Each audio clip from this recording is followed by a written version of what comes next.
喜逢大运，闪耀山河。本节目由茅台1935冠名播出。哎呀，到洛阳了！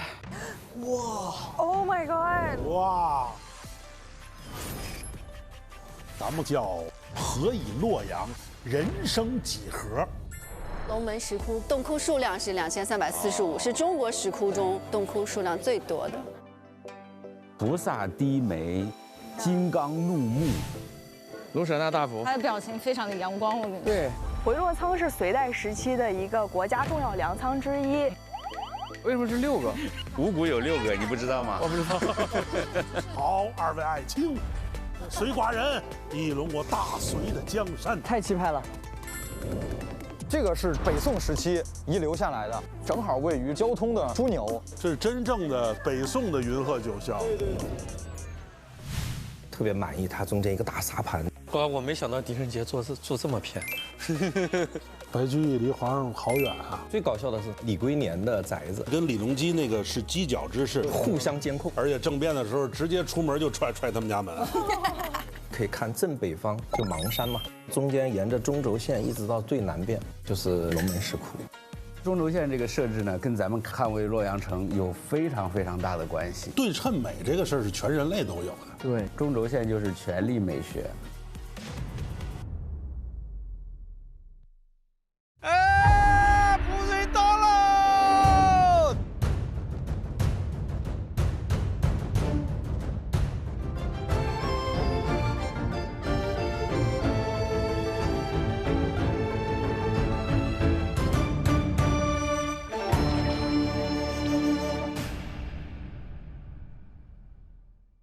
喜逢大运，闪耀山河。本节目由茅台1935冠名播出。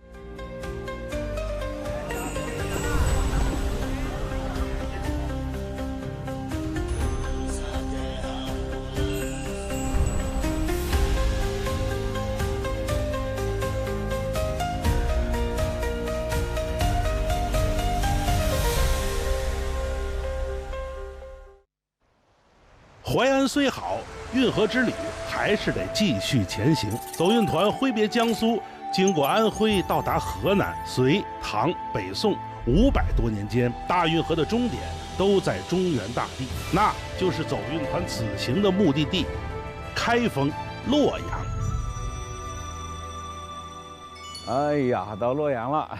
这个城门我只在视频里看过他们表演，他们河南电视台好像之前好多节目在这做。对，而且晚上这个灯光一打，是金碧辉煌。文老师来握手，握手。老师们好。小雨真的飘飘而来，这太美了，好震撼呀！我们还有别的嘉宾吗？还有一位国际友人。哦，国际友人是谁啊？哦，一个漂亮姑娘，这个阳光，有一种穿越感。哦，是唐伯虎。大家好，我是唐伯虎 Annie，我来自美国，然后在中国已经有24年了。我的学习之路，一定要从这儿开始。4大才子之首，当当当当当，当当当当当。哇哦！站中间，站中间，这位，对，介绍一下，这位是唐伯虎老师。不，咱们就不加老师。我是小虎，然后我是过来学习的，因为各位都是非常非常厉害的大师。哇，他已经得到汉语的精髓了。对，就是我是来学习的。然后我有一个就是小小的一个问题，可能说很傻的一个问题啊，但是这个就是是不是也像北京的那个，就是属于这个整个这个城市的中间的一条线？哦，中轴线，对。所以我们现在就是等于是站在，你站就是中轴线。好，咱上去看一下。洛阳是隋唐大运河的中心，应天门又是隋唐洛阳城宫城的正南门，规格之高，规模之大，举世无双。复原后的应天门已经成为洛阳城的新地标。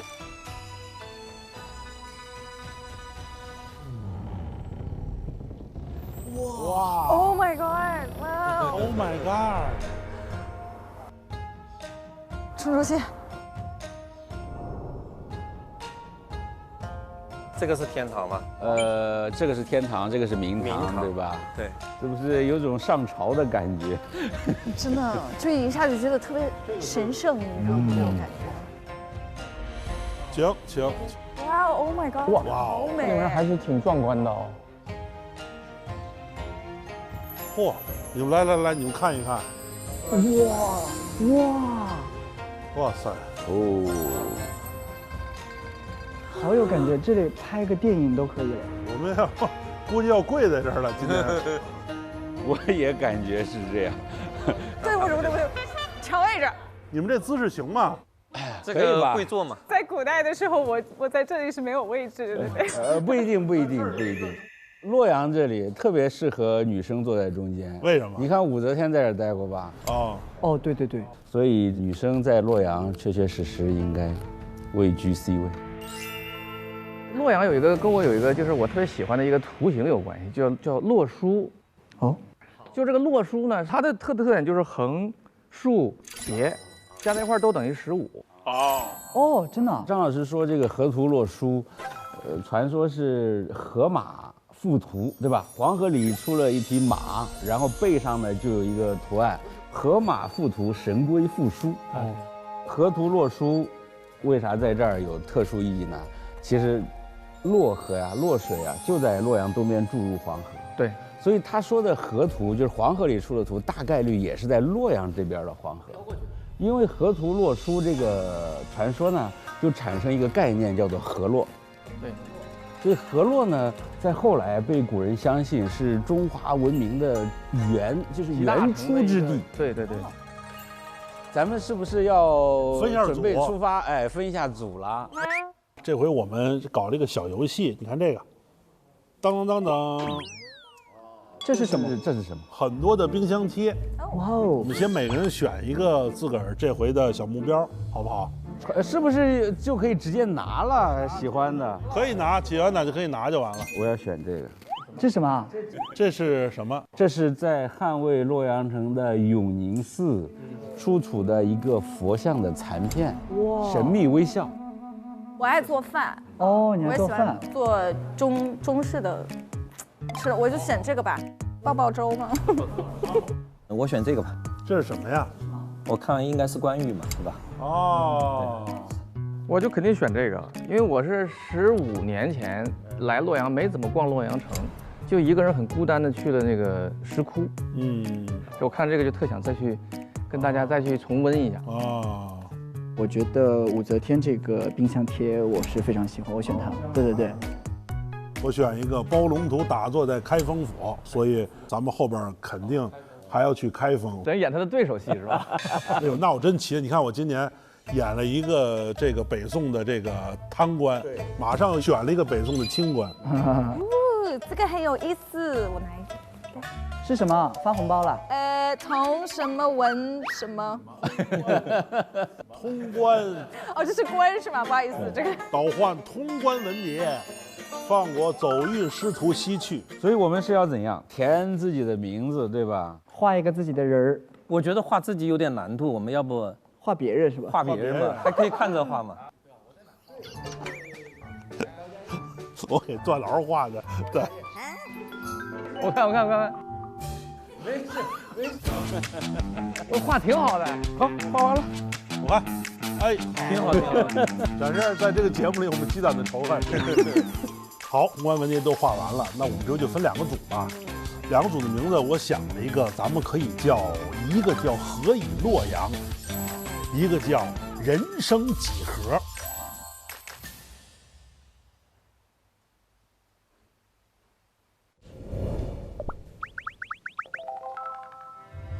龙门石窟坐落在洛阳的中轴线上。多元文化在此交汇。往西看，石窟艺术来自丝绸之路，向东瞧，大运河贯通中国南北，洛阳就是连通丝绸之路与大运河的天下之中。我觉得龙门最特殊的地方是哪儿呢？就是在全世界都有很多石窟，对不对？但是在首都的中轴线上出现一个巨大的佛教石窟，应该只有这一个地方。对，就是感觉它是在他是在叫这些人过来，对，是吧？吸收好的运气啊。我这再来一次，还有点小激动。因为2000多个，我们肯定看不过来。对对。我们看这个，我们是要寻找你的最精华的，就是这个，对。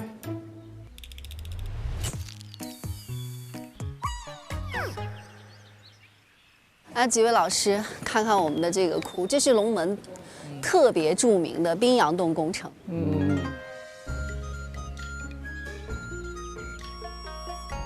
这个窟呢，就是来自北魏皇家最顶级的设计。这个窟选址选得特别好，就是我们现在保护科室去做调查，发现这个窟几乎不风化。它可能原来雕成的时候就是这个样子，没有损坏。哇哦！赵老师，我就看到那个纹样，就是那个又像那个西方柱头的那个东西，那个是有什么讲究？哪个？左手这个。哎，这不是你问高老师呀？因为我看这个是什么说法？我的，这就是古希腊的这种艾奥尼亚式的柱头。这个就是这个窟在开窟时的设计啊，所以说它是被希腊化文化影响了一点。对，所以我第一眼看到就是好像跟中原文化是不一样。Oh my god！ 哎，那个就是特别古罗马的那种，古希腊的那种。就是长得像小孩，但是是飞起来的，像天使。对，它是一个童子飞天啊，这样的形象。就是特别奇怪，怎么会在这儿出现呢？原来佛教是不太主张制造佛像，偶像崇拜。对，但是呢，在犍陀罗地区有很多希腊化的工匠，他们从希腊人那里学到了雕塑的技术，然后佛教才有了这么多的佛像，所以才会有这种希腊化的这么各种符号。你看他那个衣服上的那个纹，希腊人也会这样吧？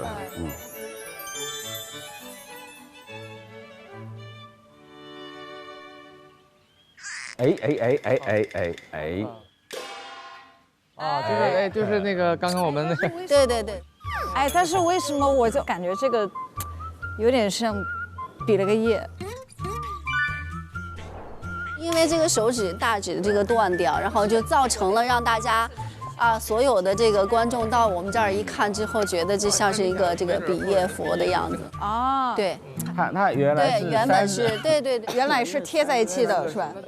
但是我在那个山西的那个晋阳古城博物馆，确实看到有北朝和唐代的木石壁画，确实过去有这样的首饰，不。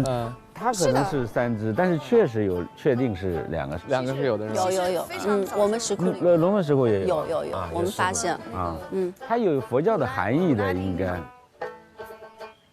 来，我们来看看这个，看到墙壁上的小佛了吗？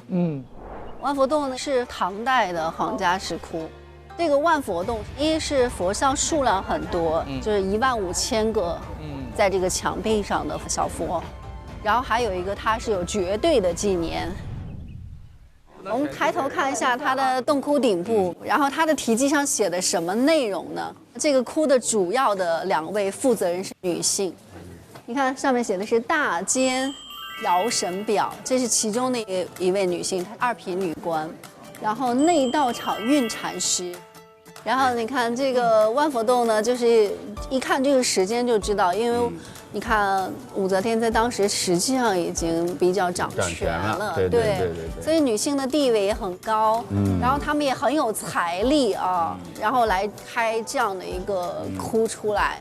看看这个菩萨像吧，来，上面写的是许州仪凤寺比丘尼真制净造观世音像，一看。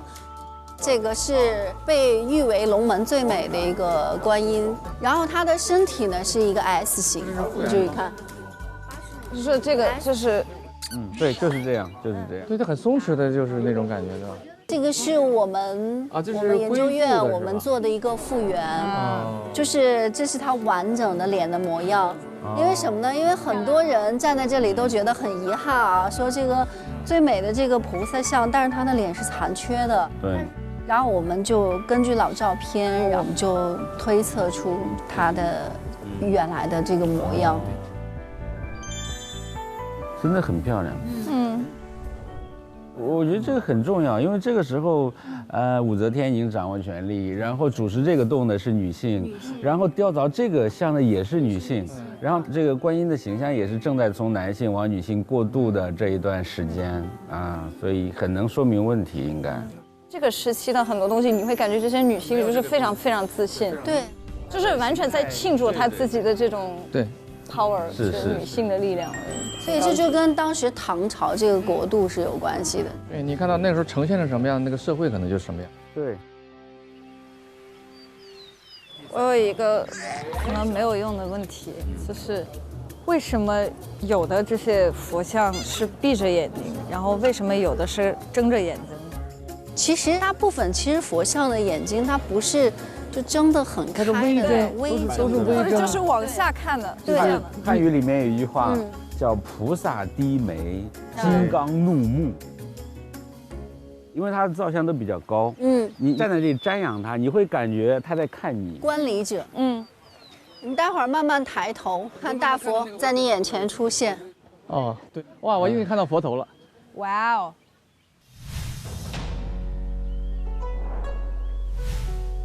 卢舍那大佛，他的表情非常的阳光，我觉得。对，你看他的那个眼神就是微睁，然后他就在看着我们。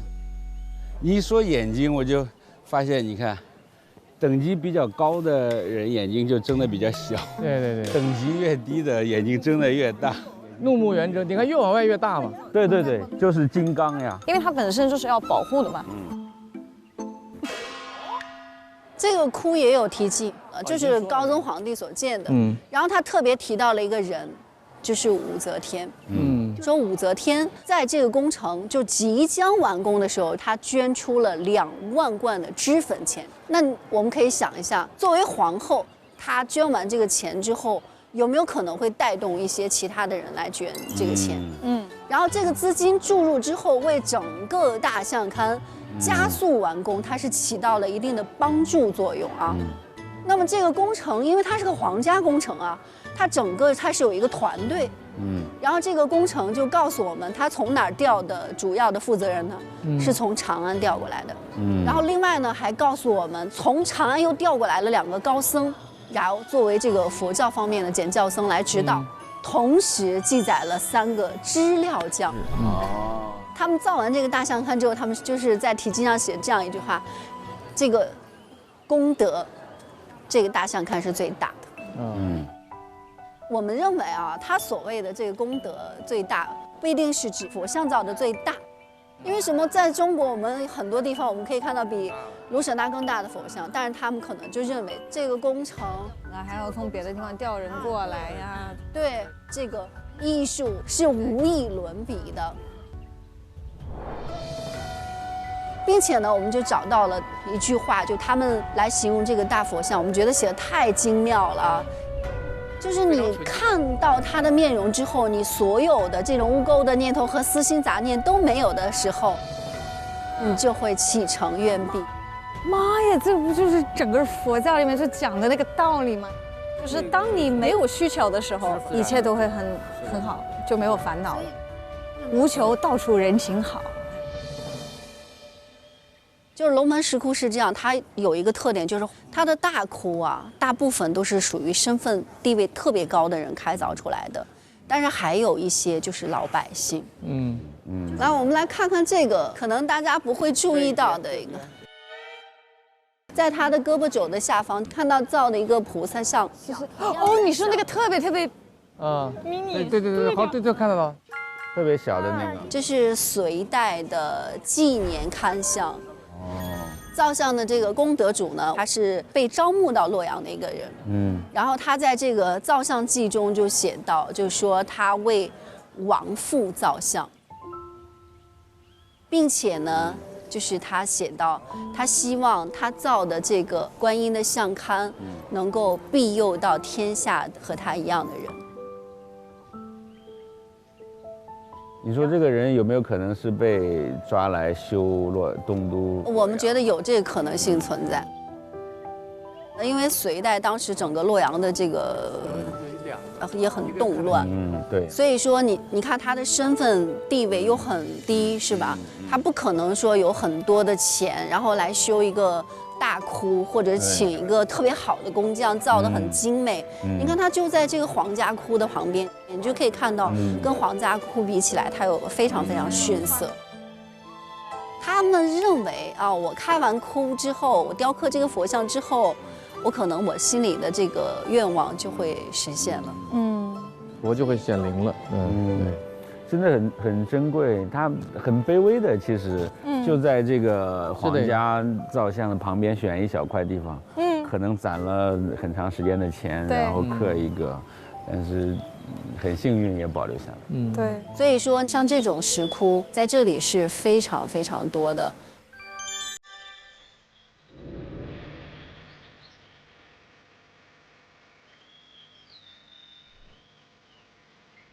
这个人是尉迟夫人为她亡去的儿子造的一个造像龛。然后他在这个题记中就写到，他说希望他的孩子一定要托生到天上，跟佛在一起。如果生在这个世间的话啊，要在一个妙乐自在之处啊，很好的地方。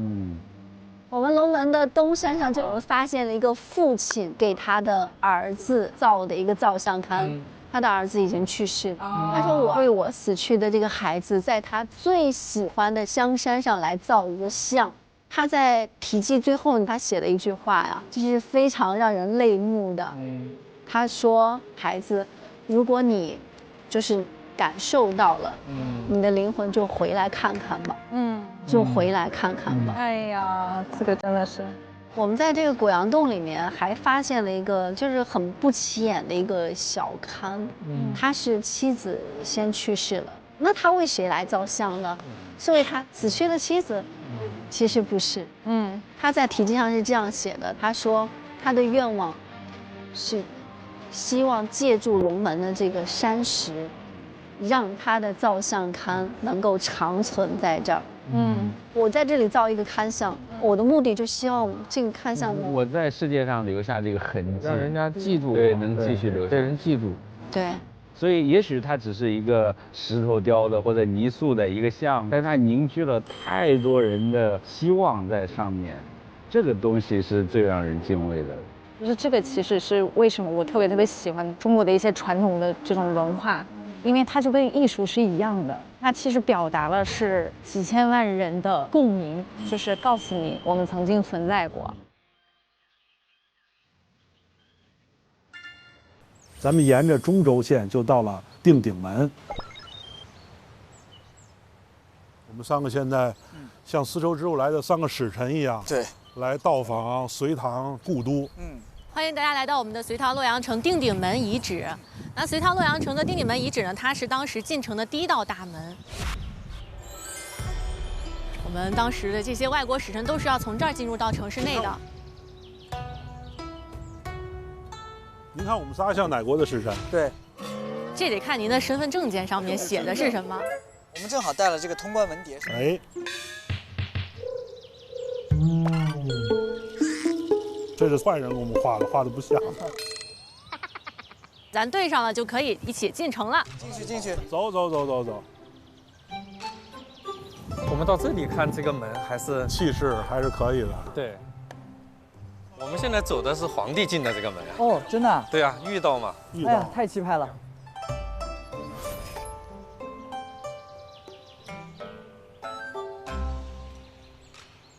这是晚唐时期的一段路面的遗址，这个太厉害了，赤足光脚，能看清他的脚趾。哦，真的哎。这个脚测过是多少号吗？44的。那倒没有，但是有人说它是个6指的。对啊，确实，我也感觉刚才看不对劲儿。这个其实他们做一做就知道，就是根据他的这个脚印啊，去判定他的大概的年纪，对，年龄、性别，然后包括体重啊。这是咱们现在所在的隋唐洛阳城。公元605年，隋炀帝就下令开始要营建东都洛阳城了。宇文恺作为主设计师，隋炀帝先是确定了这条轴线作为城市轴线，然后开始让宇文恺来设计。它基本上分为3个比较重要的组成部分：宫城区域，就是最核心的区域，皇帝办公和居住都在这儿。那接下来呢是皇城，就是3省6部、中央衙署这些百官办公在皇城这个区域。剩下这一块就是生活区，百姓们就住在这样的外郭城当中。哦，一环二环。这么多的百姓，他们居住，为了方便统治者进行管理，所以他们想到的办法就是用街道把它分成一个个非常规整的小方格。这些小方格在当时被称为里，或者叫方，也可以叫里方。以前的居民小区就是这些小方格。这个里面其实有很多名人。哇，这个沙盘好壮观！这个小区。我要这栋，你要这个，哎、这已经卖出去了，先生。哦，这卖出去了。要不您看看那边？哎，好嘞。对，那边比这边还稍微要便宜一点，我们还在建。哎，好。对，如果您今天付全款呢，我们还会送你一片那边那个小区，好吧？直接全款。行，那您去那边交钱。哎，好嘞，走。你送他的，你送他的，你知道刚才点的是谁吗？啊，什么呀？李隆基的。哦，你刚才随便点了送他的，你把李隆基的送给他了。这地方太好了。对，这个太好玩了，这个图。哇，这个好玩。这个都是那个两京那个书里边写的，书里面文献里都有记载。他那个书里标注的这么明白吗？比如说有一些名人吧，他的住宅其实会写上，比如从丁顶门大街向西或者向东数第几条街是个什么里方，他在这个里头。但实际上一个里方它是很大的，它是在500米乘以500米左右的一个空间，一个里方它很大，可以容纳上万人。宋璟就住的一进门右手第一家啊。对。哇，我没想到狄仁杰住这么偏。白居易离皇上好远啊。对。全唐诗5万首，对吧？5000首诗就发生在这个城里面。对，然后最有名的诗人基本上都在这里都在这里。对。整个城市47平方公里，隋炀帝建它用了10个月。啊？哦。对。10个月的时间，每个月动用民工200万人次来修建这个城市，同时开凿大运，还同时开凿大运河。天哪！这个为什么也叫通济区？隋唐大运河洛阳这一段，它就是通济区、永济区。他们当时出行是从城里边坐船就可以直接就下江南了，就直接走。对，这个城市里面的水系非常发达，这就是神都洛阳城。隋唐大运河跟丝绸之路2个文化长廊交汇的这座城市，宁波刚好是浙东大运河接那个海丝，洛阳，它就是接陆市。接陆市，对。然后大运河就把这个所有的南北东西，所以这个洛阳非常非常重要。我觉得那时候的西域的使节，如果你想他从那边来了以后，一进的这个大门以后，多震撼！我觉得整个洛阳就是一个城市考古的一个非常重要的一个，对，你看这里面每一个地方都值得去做深入的研究。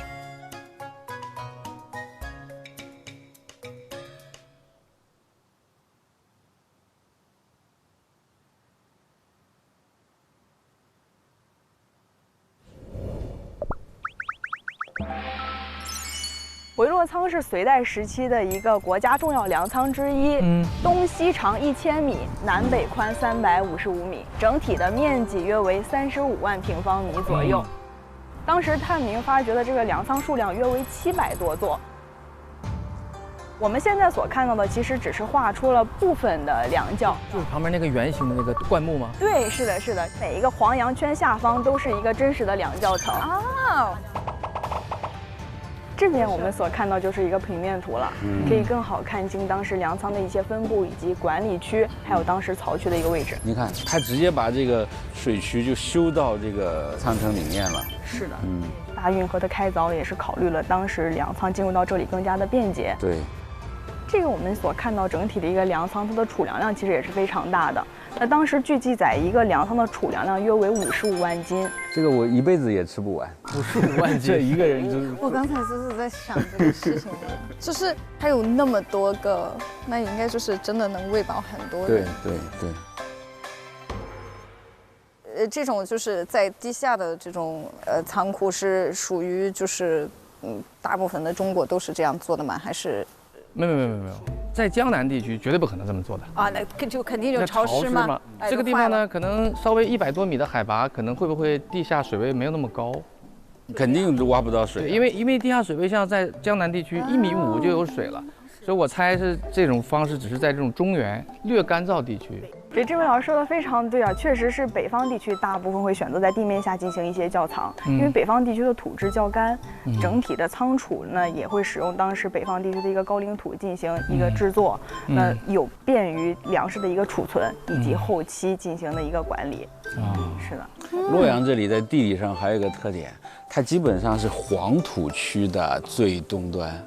就是这洛阳附近还是有窑洞的，大家还可以住在窑洞。是的，这个黄土区呢，大家就很习惯，就是挖个地窖啊，然后藏点东西。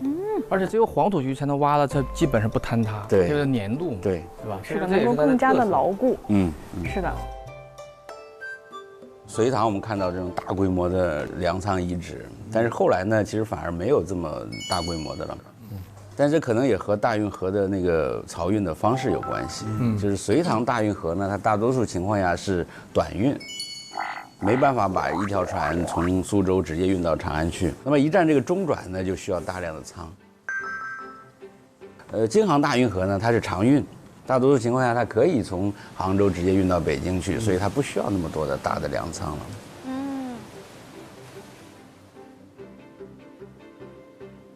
说到粮仓呢，其实这边有一个粮仓的身份证啊，也就是我们展柜当中的这个刻铭砖，一般放置在粮仓当中有2块，一块是放置在粮仓内部，一块是放置在粮仓的外部。上方所记载的信息呢，主要为粮仓的数量、种类、来源。最重要的是上方还记载了督办官员的姓名，它可以相当于今天的安全粮食溯源卡了。那在这边我们也有一个比较小的一个小游戏啊，各位老师，对，可以来猜一猜这个玻璃罐中的这个粮食啊，也就是刚才我们所说的五谷丰登。这个一看我们都知道的，就考你了。没有，就是我知道英文是什么。你说英文吧。英文我懂。你不懂，你不要说。我懂。这是什么米？它是一种米，就是有点糙的那种，就粗，就是 like。真的吗，同学们？是，它就是 rice。你们真的觉得它是 rice 吗？真的觉得它是 rice 吗？要么它就是 barley， 就是大麦茶吗？就是黄色的那个茶。确定它是大麦茶的那个大麦。好，我们来看一下这个正确答案是否是。小麦，就是这个意思嘛？不是一个意思嘛？是麦嘛？第二个我估计你肯定你很难知道了。这个就是小米，是否正确？完了。啊，粟就是小米啊，粟就是小米，没错的。反正我，来，你猜一个。为什么是6个？为什么是6个？五谷有6个，你不知道吗？我不知道。这个是豆类的，叫什么黍是吧？是豆类的统称。啊，你看，也算是过关。这就是黄豆。那下一个呢？因为我知道有个东西是黍子，对吧？但是这2个不是。虽然我也没有见过黍子生前的模样，但我吃过那个饼，它是不是会是那个东西？我估计是错了。这就叫五谷不分，这是字面意义上的五谷。对。要不然我们揭晓它的谜底得了，看一下它究竟是一个什么样的粮食啊？薏米哦。它。你没有喝过是吧？就是这个英文我都没有见过。这种，它剥开之后是这种。Oh my god！ 我们怎么这么傻呀？你看这儿你就知道它都是什么，它就放在那儿了，你就挑选最后一个是哪一个？我们刚才没说到的。这个叫小麦，这个叫什么？大麦。看看，快去翻一下。哎呀！厉害！谢谢大家，我赢了。OK。本场最佳已经评选出来了。对。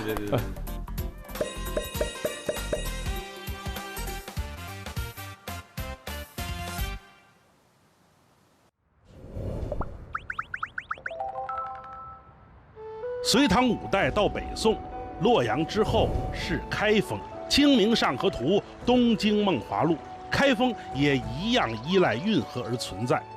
走运团派出一组拜访开封，即将抵达的周桥遗址，便是旧时东京最为璀璨的明珠。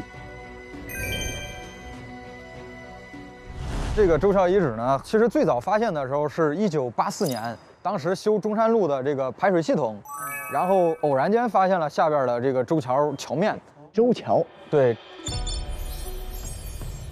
这个是北宋时期遗留下来的，我们现在基本判定为北宋的晚期。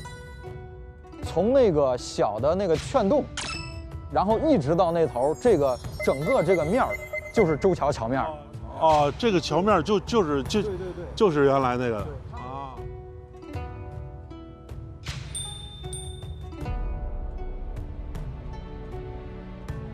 其实这个周桥桥面呢，它作为一个城市中心的主干道，它是很宽阔的啊，而且这上面铺的青石板也是分幅的，其实就像咱们现在的车道一样，它分了3幅，也就是双向6车道。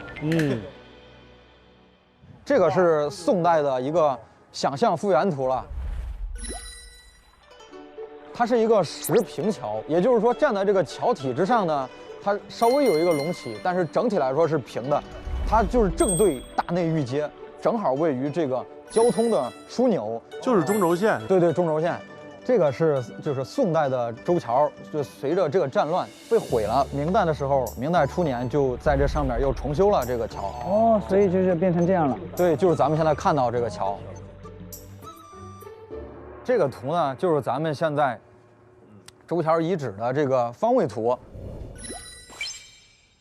哇塞，这边就是相国寺，对，这边就是开封府啊，对，鲁智深倒拔垂杨柳就是在这儿，是在这儿，然后开封府是在这边，杨志卖刀也在周桥上。水浒传很多场景其实都在这个核心区域。哦，杨志卖刀是在周桥。周桥，对。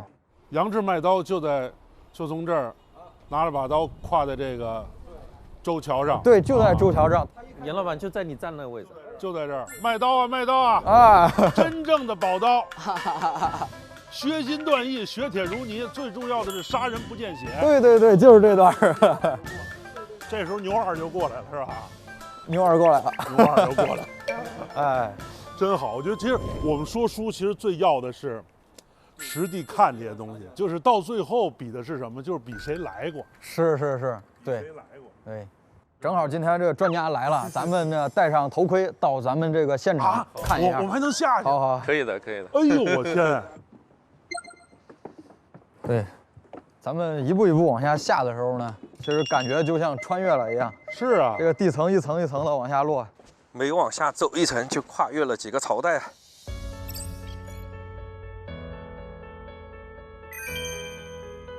我们目前站的这个深度就是明代的这个地层。明代啊，就明代人他就在这一层生活。哇塞！这时候我就感觉很神圣，真的很神圣。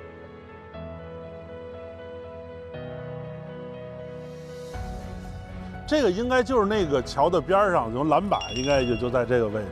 这个就是桥的一个桥面，这边还有，这边还有，对，它很宽阔。其实我们现在还没有把整个桥给它全部发掘完。哦，它这个石板还在里面。一直延伸到这儿。我这个桥真的是宽啊。然后这边呢，当时应该是惠民药局。当时明代的时候，惠民药局就在这个周桥北边，它是官方修建的，就是公办的这种药局了。对，好啊。面前呢，这个桥体上面正好这边是有一个金龙4大王庙，这是门槛吗？对。哦，你想当时的这个庙的门槛现在还留着，这感觉是不是不一样？其实《水浒传》它写的很详细，尤其是它对于这个周桥，包括马行街，包括整个这开封府的位置关系，它都描述的非常清楚。是的。这个杨志卖刀不是有一段吗？放在那个石巡栏上，就放在把那套铜钱放在这个这就是巡栏板的。对这个很可能就是宋代遗留下来的，然后明代又给它利用了。然后咱继续往这边。好，现在从明代的这个地面咱们穿到宋代这个层。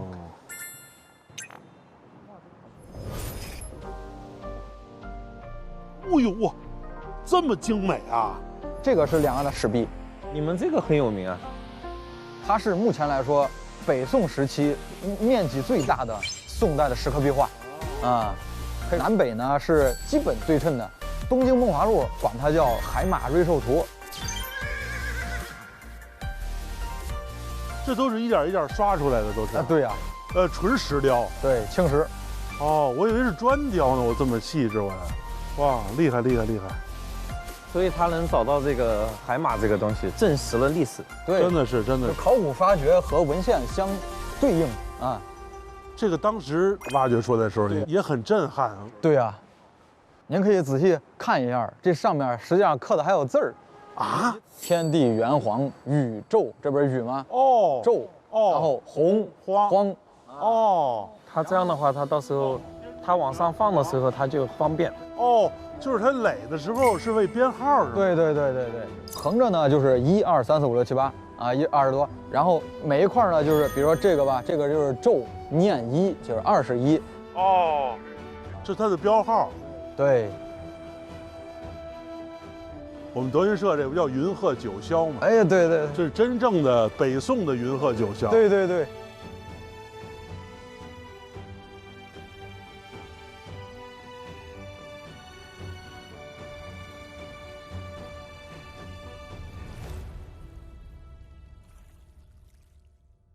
洛阳、开封两大古都精彩纷呈，走运团匆匆一瞥，只能算是走马观花。开运会上，大家围坐一团，交换见闻，分享见解，不亦乐乎。我是第2回来洛阳，而且这也是一个很大的感受。你看，就是咱们这个运河走了这么多地方以后，其实刚开始进入有古都的行程。对，杭州当然也算，但那个不是盛世的时候。我们开始第一次感受到运河文明开始对这个帝国跟这个国家的掌控的意义，它就逐渐的开始明朗和清晰起来了。我分享一个我的体会，我们先看的是那个应天门，应天门它不是有宫阙嘛，对吧？宫阙、砧商，然后旧京都。这些虽然是古代人写的，你看在现在照样适用。你看我们在的地方洛阳就是一个旧京都，对吧？我们看的东西都是什么？都是古今兴衰事。在整个洛阳，我们所看到的就是一个大的遗址公园，特别是定陵门，对吧？我特别满意它中间一个大沙盘，每个坊都标得很清楚。包括太平公主占了2个宅子，对吧？它2个宅子跟李隆基那个是犄角之势，是个3角，互相监控，互相监督，而且政变的时候直接出门就踹他们家门。然后最搞笑的是什么？我在无意中看到了那个李龟年的宅子啊，就是在最边边角角的地方。当时这个他们碰到李龟年很那个，老说哎这个人太拽了，对吧？艺术家就是神龙见首不见尾。后面想不是这样的呀，别人就住得很远呀。对呀，他进城一次很不容易啊，是吧？白居易住的也远嘛。对，但白居易他们2个刚好一个是最北边，一个是南边啊。我就觉得那个沙盘特别满意，我所有的问题看完沙盘都清楚了啊。突然想到了一个事情，就是我们今天不是也去了那个白居易的那个白院吗？啊，你们去了白居易？我们去了白居易。我羡慕了，我表示实名制羡慕。我们现在呢已经进入到了白园，白居易的墓啊，就是我们现在看到这个以琵琶香的形式来营建，生前做琵琶行，去世之后呢，我们希望以琵琶风的形式来纪念他。除了这个墓体区之外啊，比较点睛的地方就是这个地方的《醉吟先生传》。这是他一生当中的比较豁达的写照，他的正文啊，他是以第3人称来开篇的，就是有一个叫醉吟先生的人，忘了自己姓什么叫什么呢，籍贯也不知道了，官爵也不知道了，哭哭不知我为谁也，说明什么？说明这个时候喝大了，好才写的这个诗文，都不知道自己是谁了。这个地方就写到他呢，这个特别喜欢喝酒，他家人就觉得呀，这个喝酒对身体不好，就希望他不要喝酒了。他说：“凡是人。”必有所好，这句话说得非常好呀！你看这个凡人之性，显德中必有所偏好。就是没有什么理想人格。对，都是有一点。所有的人你不是往这边偏，就是往那边偏嘛。而且好多就是我们所认为的是很完美的人，他只是藏得比我们好而已。也可能是我们写历史的会写，把它写成了一个完美的人。幸甚，于何求？我的一生已经非常的幸运了，我没有什么其他的好苛求了。白居易的豁达，他这个地方也能体现出来。那白居易确实身体不好，他能活到75岁，就跟他的心态有非常大的关系了。精彩啊，真的精彩啊，真的特别精彩，就是把他自己的一生、他的感恩、他的价值观都给你写在那么几句。我要说一句，这个白居易的诗里面，我觉得最有意思的一句，他说：“洛下多闲客，就是洛阳那个地方有很多闲人，其中我最闲。”就是感觉这些人都是很 rapper 的那种态度，你知道吗？就真的很有态度，然后就不管别人怎么想，我就觉得我已经做得很到位。然后我发现他也有很多这个国外的，就是粉丝啊，真的有好多国家就给他做了那个碑，就是因为他的诗词，就是因为他是有共鸣。就算我没有读过300年的书啊，但是我能知道他在描述的那个点东西是什么，我可以有画面，并且我都能想象那个声音是什么样子。就是他在那个《琵琶行》里面，他有一个段落，就是在形容那个就是琵琶的声音，然后就说就像那个珠子，就是叮叮叮叮叮叮，就是声音画面全有了，全有了啊。他没有把天拉到我们够不着的地方，他也没有把地扯到我们站不到的方向。说明白居易的他的这种感染力啊，跨越了时空，跨越了种族，对吧？甚至跨越了文化各种东西，我觉得这个非常非常好。对，我觉得这个今天白居易给我们震撼，对吧？大运河主要是连续3个城市都跟白居易有关，所以我们走运团走来走去，不是光这几个人，我们还有2个特殊嘉宾。茅台1935算一个吧，白居易算一个。你看，咱在杭州也是他，咱在扬州、瓜州那里背诗也背的也是他的诗。到了洛阳，哎，到人家这儿墓来了。对。我们组后来还去了关林，关林。文老师特逗，文老师到关羽的这个冢前以后，人家介绍半天，文老师说。那头确定在里边吗？哇塞，我们来到了关林。您看对面这个巨大的关冢，就是关羽的葬首之所。1800多年过去了，关羽的首级依然静静地葬于这里。我好奇在里面。在呢，老师，您是考古的老师是不是？但是您也知道，现在我们是保护为主，对吧？我知道。那很多游客会区分不了关林和关陵的区别。我们知道关老爷头枕洛阳，身在湖北当阳。对。所以根据封建礼制呢，我们知道皇帝的墓叫陵，耳朵旁的陵。对。这个圣人墓才能叫林，诸侯墓叫做冢。那之前我们这儿叫关王冢。那在顺治5年的时候，加封关羽为忠义神武关圣大帝。那在康熙5年，又加封洛阳关冢为忠义神武关圣大帝令。我好奇你到同治年间那个号里面还备注了22个字，好像是。对，他的那个谥号非常的长。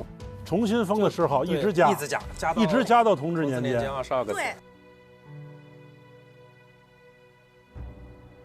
那又说到大运河，我们知道在西晋末年的时候，汉人南迁，我们的洛阳的先民从这里迁到了祖国的福建呀、广西呀，形成了客家人。他们不仅把他们对故土的思念带走了，也把对关羽的信仰带到了祖国各地。所以您知道吗？咱们国内哪个地方关公信俗的氛围最浓厚？就是福建。福建啊，是。包括台湾。但是他们每一年啊，基本上都会来我们洛阳关林去祭拜关羽，因为这里是祖庙。所以说呢，我们的关圣文化通过大运河散播到了祖国的东南西北，也传播到了海外。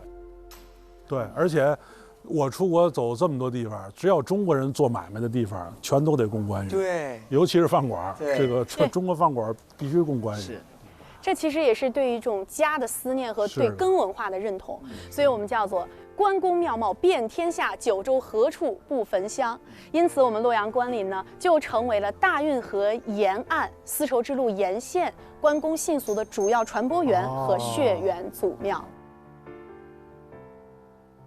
地理位置站在了这个非常重要路丝的端头，对，然后呢，又通过这个人群的迁徙，又散布到海丝，通过海丝又散布出去。对，所以呢，就是洛阳关林也是我们弘扬关圣文化的一个非常重要的一站。关林其实让我看到了另外一层东西。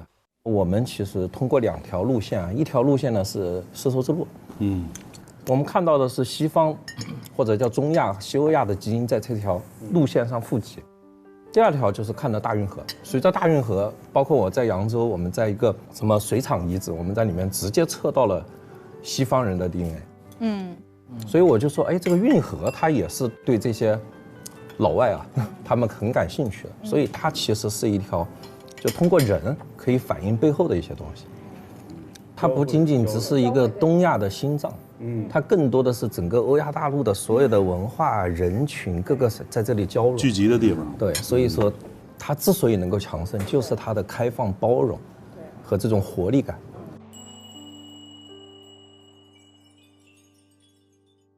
我们学校葛剑雄老师讲过一个很有意思的说法，他说唐朝是开而不放，就是开，对，但是呢不是说不管，他社会管控还是非常严格的。哇哦！你比方说你一个外国人，你在唐朝旅行，你需要拿一个证件，就是我们今天拿的那个通关文牒。通关文牒大家还有吗？真的要拿一个，就是叫过所呀，当时。然后那个通关文牒呢，不是说你有一个这个证件，你就可以到处都去了。是的。你每经过一个城市呢，他要给你填一个东西，要批准你经过，要给你盖章。就有人像我们现在办签证一样。比那个还要，因为签证是国家与国家之间的，可能那个时候是城市与城市的。对，所以唐代的管理呢还是比较严格。还有最大感受是啥呀？你看我们在这个定鼎门上看到隋唐时期的这个礼坊制，实际上礼坊制啊，过去在中国这城市结构里是很严格的，就是说老百姓没有那么多自由活动，晚上是要宵禁的。但是你看，咱今儿到了开封以后，就这200公里，就跟咱们仨就有关系了。这是中国公共娱乐产业的发源地。你站在那个周桥上，你看那个碎的那个方砖被踩那个车辙，你就知道北宋汴梁城那个娱乐产业的那个发达那个程度，才有了所谓的后来说我们叫勾栏瓦舍呀，包括伶人、艺人、卖艺的，包括说荤口、说脱口秀的。东京梦华录里都写了呀，最有名的艺人是谁？在国家博物馆还有写着他名字的砖就摆在那里。对，他都有记得。当时的谷子呀，大概是当时的顶流啊，当时顶流。感谢你给我们带来的夜生活，谢谢。宋代它这个经济特别繁荣，然后生活特别有滋有味儿，就这种市井的生活，其实是我特别向往的。因为我自己体验过这个点茶，它其实是一个要非常静心的一门手艺。我觉得这一定是对生活的一种高度的赞赏，才会有这样一门手艺出现。再点个果子，再点个桃花酥，再点个香。宋代点香也特别出名吗？对。然后那个周桥遗址，你们去的时候还在发掘吗？目前是整理阶段啊，已经到整理阶段了。我们走到了那个桥上，就真实的走下去，这个机会特别难得。现在鞋底儿还有那个沙呢。对，我们有北宋的尘土，而且咱们别地儿看的那个河两边到桥上都是镇水兽，只有到了北宋这边变成一个海马的那个形象。对。他不再担心这儿有什么水患了，他就一派这个欣欣向荣、一派繁华的这个景象。哎，咱们想象当中，北方洛阳可能是个缺水城市，但是当时洛阳应该是水资源还是比较丰富，当然是在人力干预之下了啊。从西北方向引来一条水，然后绕城形成一个水渠，那城内呢也有水道，又从洛水啊又把它拦住啊，又引了一部分水进来。最终这些水又回到这个洛水，进入黄河，那么大运河的漕运的船只就从那边进来了啊。我们其实站在周桥上面是非常有感慨的，就好比我们在天街上，就我们站在那个周桥，正对的就是皇宫。对，这个中轴线还能标出来。而且这个地方它是平原嘛，所以它也不存在什么夹角，它非常的直，很宽。而且那条路本来在沿用，就是它相当于把那个路扒开，刚好就是正南北嘛，啊，就古今对应嘛。就是为什么这个首都总得有一个中轴线？首先，对称美这个事儿是全人类都有的。对，这是美学。其实中轴线这个设置呢，跟咱们看的捍卫洛阳城有非常非常大的关系。我们现在走的就是铜驼街，也就是一个南北的中轴线。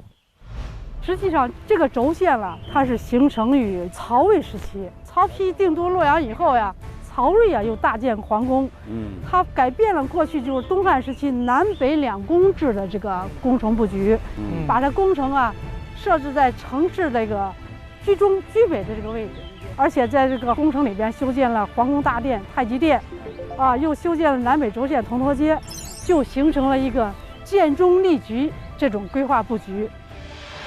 咱们后代的很多都城也是沿用了这个布局。它影响了后代都城这个中轴线这种城市规划的布局，这就是汉魏时候这个洛阳宫的正门昌河门。这是作为宫城的正门昌河门它是一个礼制建筑。一些重大的活动就在这里举行。我跟张老师，我们去过苏州这一趟对，我们就知道昌河门是什么意思了。什么意思的？对的。因为在那个昌门，在苏州的昌门，就是有个西门，对，他就立了一块石碑，上面就写着“气通昌河”，就告诉我们这是跟天宫。对。哎呀，不过我站在这儿看见这旁边的这些麦苗其实首先想起的是洛阳伽蓝记。因为这个北魏洛阳城曾经那么辉煌，你看永宁寺塔是建筑史上的奇迹，但是这个塔只存在了10几年，17、18年时间，太可惜，很可惜。因为它太高了嘛，因为高主要是怕雷击和火灾。就是在公元534年的2月，还是个冬天，被一场雷电从它的8层给击毁了，大火了，熊熊燃烧。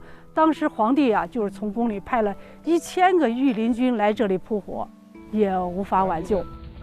后来首都迁到邺城那边去了嘛，然后这个在北魏朝廷做小官的一个杨玄之，他又出差来到这儿，看见这里城市一片荒芜，所以就写了个《洛阳伽蓝记》，把这个洛阳就是北魏洛阳城的那个壮观景象记录下来。所以想起这个，我就想到一首歌呀，那个《烟花易冷》。就是跟这个有关系唱的应该就是北魏的了。雨纷纷，旧故里草深。对，我听闻你始终一个人。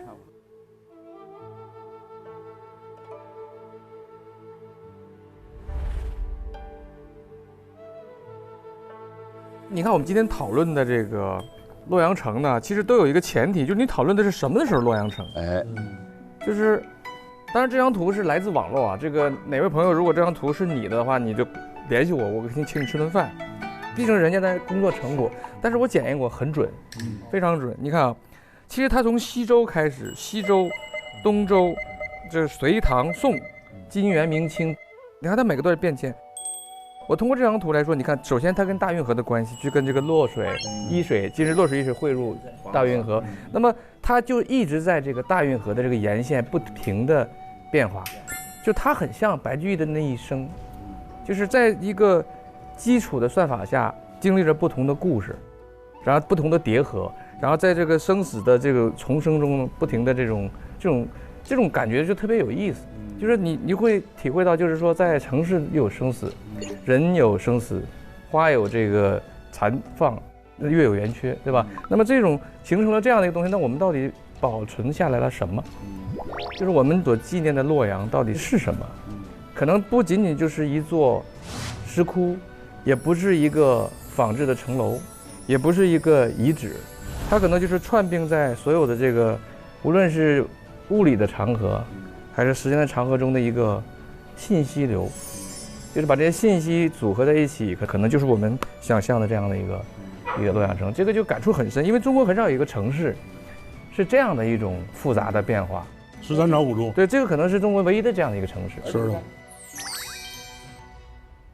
你看我们这学说书，最俗的定场诗，一学徒先学这个，道德三皇五帝，功名夏侯商周，五霸七雄闹春秋，清个兴亡过手，青史几行名姓，北邙无数荒丘啊，唯独提一个具体地点呢，提的就是洛阳，那就这个中华这个传承有序，这个文化脉络。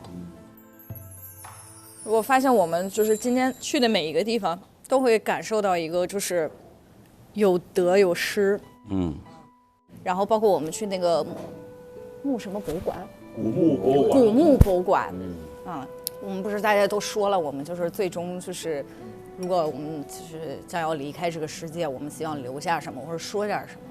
然后最后我问了一下那个老师，就是年纪比较大的那个就是这个馆长嘛，大概他的那种形容就是，我们是在路上，这个不是一个结束，就是从头到尾，他是在告诉我们这个圈儿是怎么走的，我们要去接受它。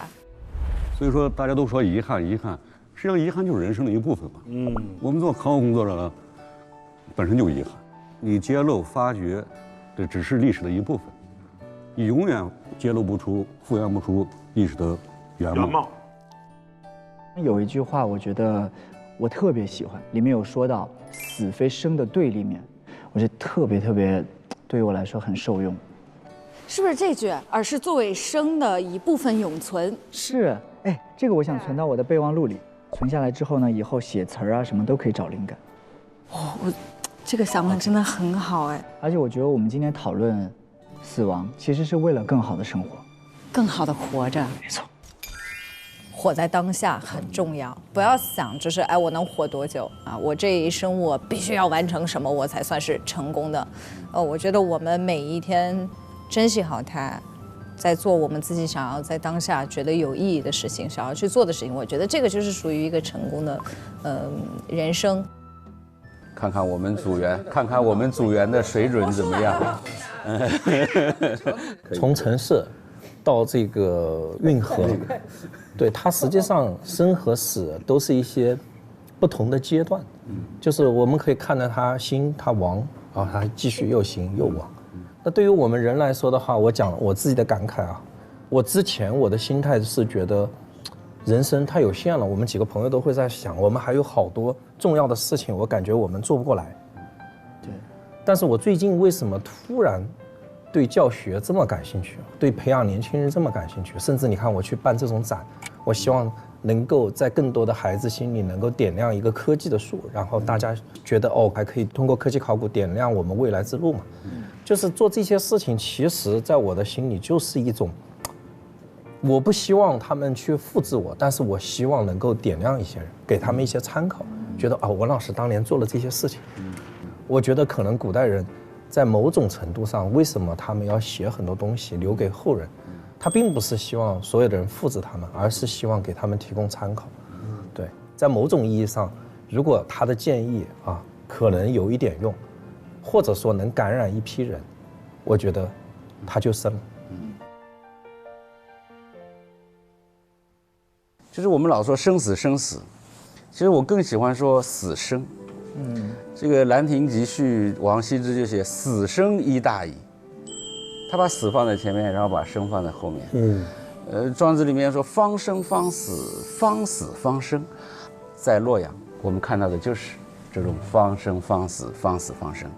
我们去看汉魏洛阳城那个时候那么辉煌，死了；隋唐洛阳城又生了。隋唐洛阳城死了，宋元明清的洛阳城又生了，那个过去的洛阳城死了，今天的洛阳城又生了以各种各样的形式。所以今天这个旅程呢，我们在古墓博物馆好像是沟通了人的生命的生死，对不对？那在这个整个的这个旅行当中呢，我们又沟通了这个城市的生死，就让我想到其实我们走运团这一条线，我们也在沟通运河的生死。运河也是方生方死，方死方生。但是这个变化就在这个生死死生的转换当中产生的。也许生命的意义呢，既不是一直活着，也不是一个轰轰烈烈的死亡，而是生和死的转变。不断的转变过程当中，不断的有旧的东西保留下来，有新的东西产生，也许有助于帮助我们沟通整个世界的带有根本性质的生与死。方生方死，方死方生，看似已经死去的历史，也会以另外一种方式重生。走运团以全新的扮相，突然出现在唐代洛阳的街市上。嗨嗨嗨！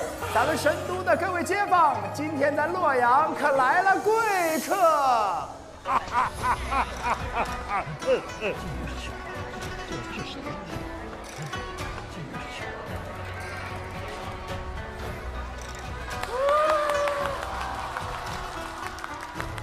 那还有呢？来，往里瞧。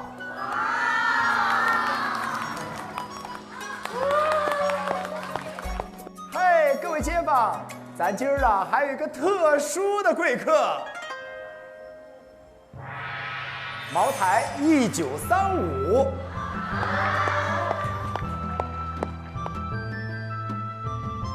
千年古都，牡丹花城，喜逢大运，闪耀山河，盛世烟花酿繁华，快意人间醉今朝。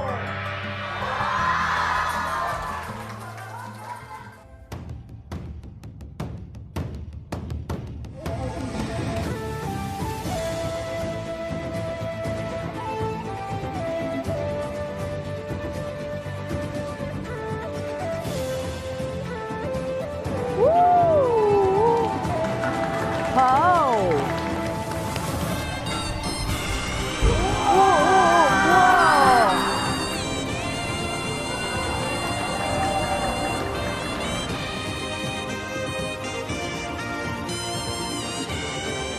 我也想飞一个。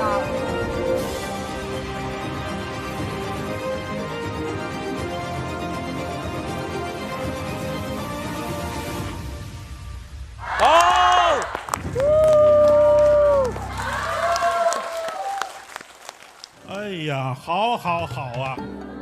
妙语轻歌不同凡响啊！我等此番来到洛阳城，也是甚是欢喜。今朝良辰美景，不如把我的伙伴们都同请上来，咱们也吟诗一首，如何呀？好，来，好。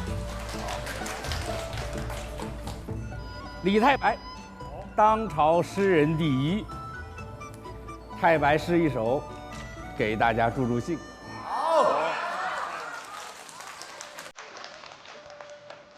花间一壶酒，独酌无相亲。举杯邀明月，对影成三人。月既不解饮，影徒随我身。暂伴月将影，行乐须及春。我歌月徘徊，我舞影零乱。醒时同交欢，醉后各分散。永结无情游，相期邈云汉。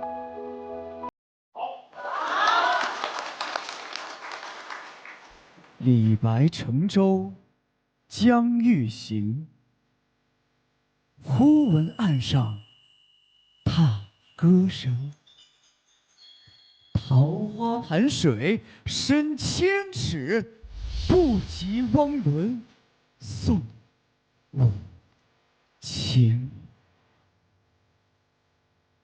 樱桃一篮子，半赤一半黄，一半与周至，一半与怀王。今古园中柳，春来四五夭。那堪好风景，独上洛阳桥。桃花坞里桃花庵，桃花庵下桃花仙。桃花仙人种桃树，又摘桃花卖酒钱。桃花坞里桃花庵，桃花庵里桃花仙，桃花仙人种桃树，又摘桃花卖酒钱。烟溪雨潇诉发声，宫阙簪上旧帝京。但问古今兴衰事，劝君自看洛阳城。洛阳城里见秋风，欲作家书亿万连江夜入吴，平明送客邀山河，池上芙蕖竞赏才子，江岭作柳殷殷细雨晴，残花落尽见何处达，归雁洛阳边。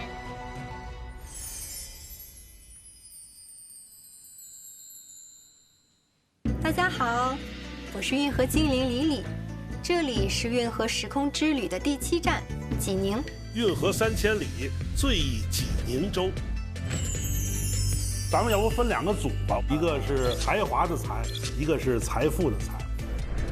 哦，咱直接就奔孔庙了是吧？来了，万仞宫墙，哎呦！万仞宫墙是说孔子精神的伟岸，人格的高远。哦，就好像我现在夸严老师，您的相声的成就跟郭老师，然后这个万仞宫墙就出来了。看了祭孔大典，相当壮观。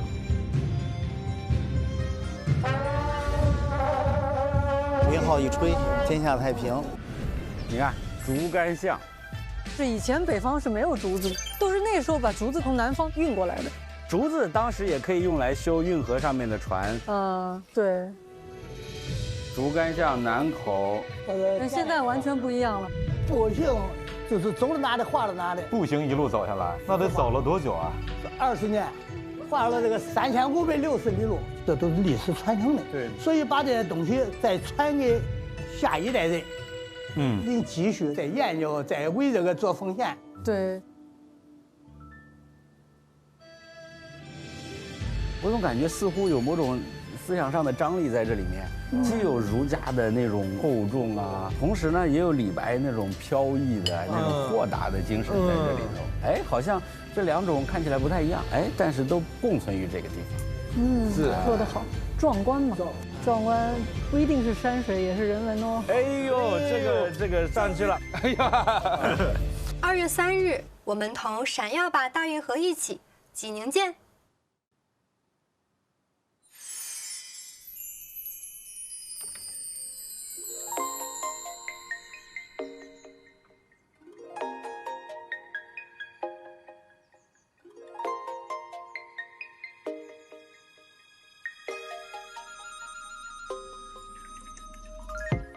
温一壶热酒，陪自己对酌，桃源哪里有？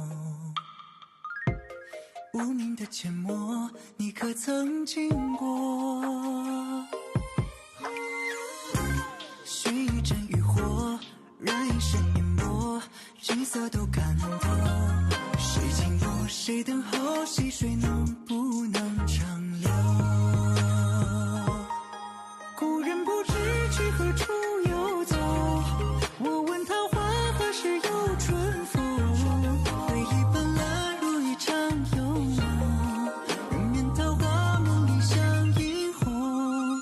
故人不知去何处游走，桃花依旧还笑着春风。孤单最是人应手，你会在那山门后。